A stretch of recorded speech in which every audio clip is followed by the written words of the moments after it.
I'm Diego, and I will be talking about types of rotors and moment of inertia. Moment of inertia can be defined as the sum of a mass of an atom times the perpendicular distance from its axis of rotation squared. This can be used to find the energy of a body rotating about an axis. Moment of inertia describes how a molecule resists rotational motion about a given axis, and it depends on atomic masses, bond length, and bond angles. There are 4 different types of rotors. There is a linear rotor, the spherical rotor, the symmetric rotor, and the asymmetric rotor. For a linear rotor, all atoms lie along a straight line, and there is only one non-zero moment of inertia. Examples of linear rotors include HCl and CO2. For a spherical rotor, all 3 principal moments of inertia are equal, and they are highly symmetric molecules.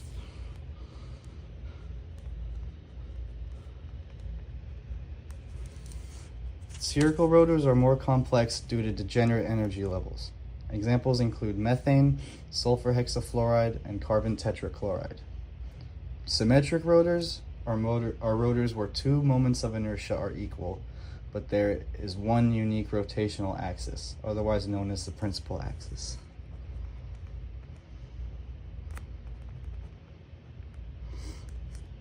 They can be subdivided into prolate, which means that the moment of inertia arising from the principal axis is smaller than the other 2 moments of inertia.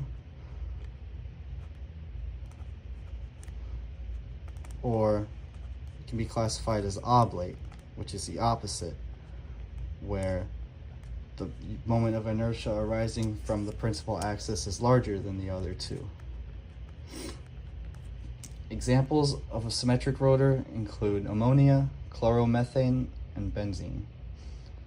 Lastly, an asymmetric rotor means that all 3 moments of inertia are different.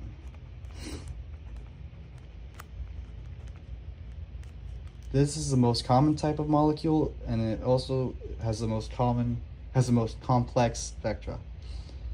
They can also be prolate or oblate. Examples of an asymmetric rotor include water or NO2. I will now attempt to solve a textbook problem.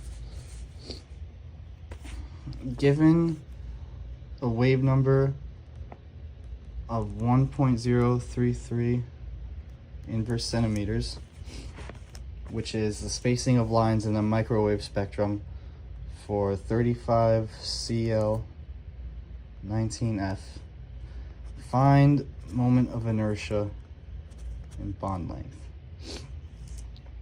First, I'll start off by writing down the relation between wave number and the rotational constant, assuming J equals 0.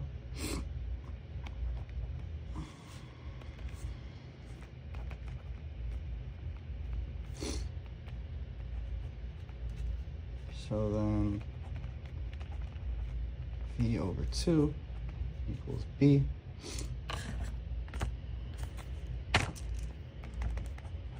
V over 0.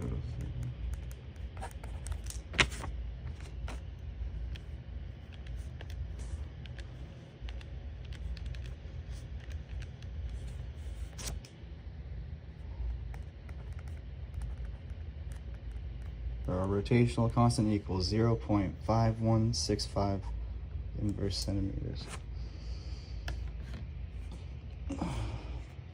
So we can find moment of inertia from this formula that relates the rotational constant, h bar, the speed of light, and the moment of inertia. And if we rearrange it, we get moment of inertia equals h bar over 4 pi times the speed of light times our constant. And solving, h bar equals 1.05 times 10 minus 34 joule seconds, and our denominator will equal, we'll be using times 10 to the 10 for the speed of light because we're dealing with inverse centimeters.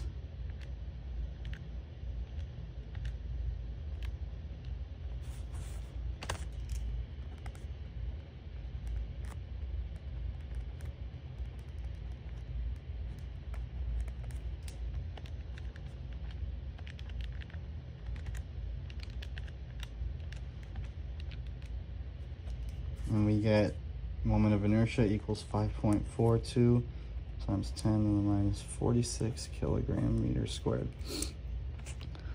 So lastly, we have the relation between inertia and bond length.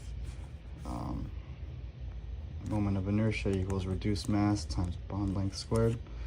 Real quickly, we'll get the reduced mass. We have 35 Cl and 19 F.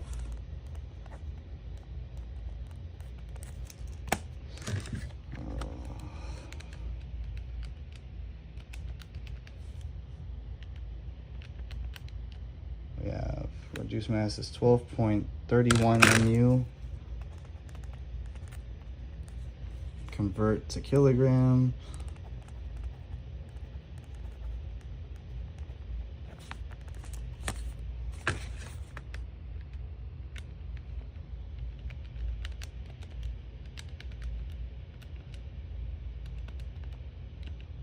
Equals, it's about 2.05 kilo, 2.04 times 10 to the minus 26 kilograms.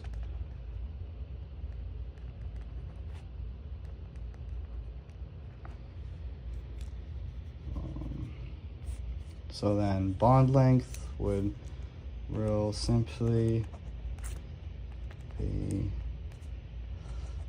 related to this. So bond length would be the square root of inertia over the reduced mass.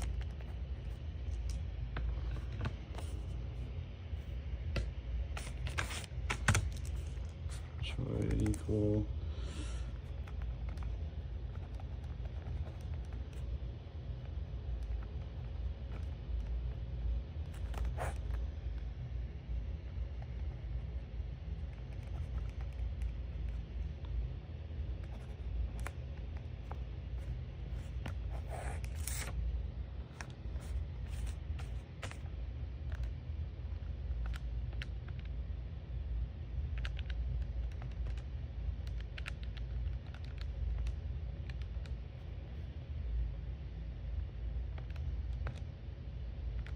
square root that, and you get R equals 1.63 times 10 to the minus 10 meters, otherwise known as 163 picometers.